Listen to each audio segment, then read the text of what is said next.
You know, sometimes good customer service can just backfire.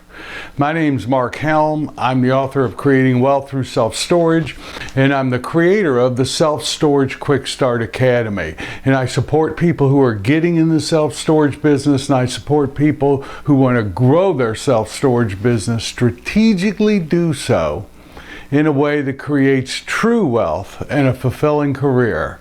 And yes, sometimes good customer service can just backfire and really bite you. And what I'm talking about is the second of the 5 things not to do as you're running your self-storage business. We are currently in the management series. We've talked about the 5 key performance indicators, KPIs, and now we're talking about the 5 things not to do to keep your self-storage business running fantastically. Is that a word, fantastically? Yes. We're going to run your business fantastically. We talked about number 1 last week. If you can't remember, go back and review it. But number 2 usually happens as a product of trying to create good customer service. And the number 2 thing never to do when you run your self-storage business is, are you ready? Create a bailment. A what? A bailment. Never create a bailment. What in the heck does that mean? Well, let me read you the definition first of all. A bailment is the delivery of property into the temporary custody and control of another for some purpose.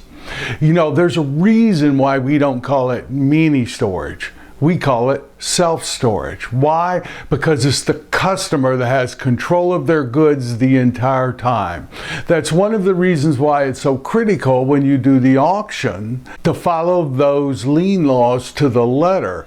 Why? Well, one of the reasons is not to create a bailment. In other words, if you take control of a customer's goods, that's called creating a bailment. The moment you take control of someone's goods, the moment you do, you now have a whole new world of liability that's opened up to you. Now I know I can hear you right now. Why? Because I heard myself say when I saw this, well, I never take control of anyone's property. Well, is that really true? Think about it. Have you ever accepted a UPS package for a customer? Have you ever held the keys for a customer so a UPS driver could deliver goods to their unit? The moment you take the keys, the moment you take control of something that a customer owns, that creates a bailment. And what does that mean? That means now you are liable for their goods. If anything happens to their goods, the part of the lease that says that the landlord has no responsibility and that the landlord, the roof can leak and it's not on the landlord to replace the goods, all of that good stuff that comes with self-storage, that goes out the window the moment a bailment is created. You are in charge of their goods. Good customer service can sometimes create a bailment. What about the cars that are parked on your facility? Do you have keys to those cars? If you have keys to those cars, you have a bailment. What about providing good customer service like I will wash your car, or I will winterize your boat, or I will go plug and keep your mobile home warm and get in there and check it? If you've got keys, if you're providing services like that, you are creating a bailment. Now, the first thing that went through my mind was, what if I write a release of liability? Will that protect me? Well, I'm not an attorney. Attorneys out there, don't keep getting excited. I'm not practicing law. But here's what I know. You can't wave away your responsibilities of a bailment by having a release of liability. If you could do that, if you could sign a piece of paper and get rid of your liability on a bailment, then every time you do a valet park, they would have you sign a release of liability. No, the second that person takes your keys to park your car, a bailment is created, and they have a responsibility to deliver that car back to you in exactly the same condition in which it was when they took it. That's a bailment. As a self-storage owner, it's amazing the number of times that we or our managers create bailment situations for us and open us up to liabilities. I've actually done due diligence on facilities where I've seen the owner have a master key to every single unit.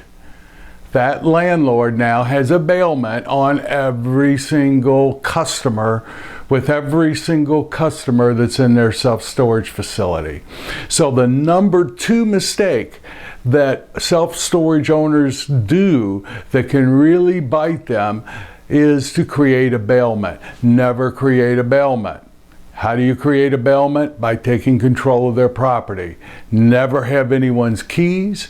Never take control of anyone's property. If possible, don't even accept a UPS delivery for someone. Why? Because you now are responsible. That is the number 2 thing. If you run your business, your self-storage business, and never create a bailment, you have avoided the number 2 pitfall in my series of 5 that you need to avoid to have a fantastic self-storage business. This business is the absolute best business there is for the self-storage owner. I'm not sure when you're seeing this, but November 16th and November 17th at 6:30 p.m. That's a Wednesday and a Thursday, 2016. If you're seeing it beyond those dates, just know it's probably archived. But I'm going to run a master class both those nights. It's the same class each night, but it's how to buy in today's crazy market. So if you feel like some extra techniques and extra advanced teaching can support you in getting in this self-storage business or getting your next facility, be looking for an email or go to the website creatingwealththroughselfstorage.com and find out more about this master class, Insider Strategies to Buying Self-Storage in Today's Crazy Market. My name is Mark Helm. I'm the author of Creating Wealth Through Self-Storage, and I'm the creator of the Storage World Analyzed. Thank you very much, and I look forward to connecting with you soon.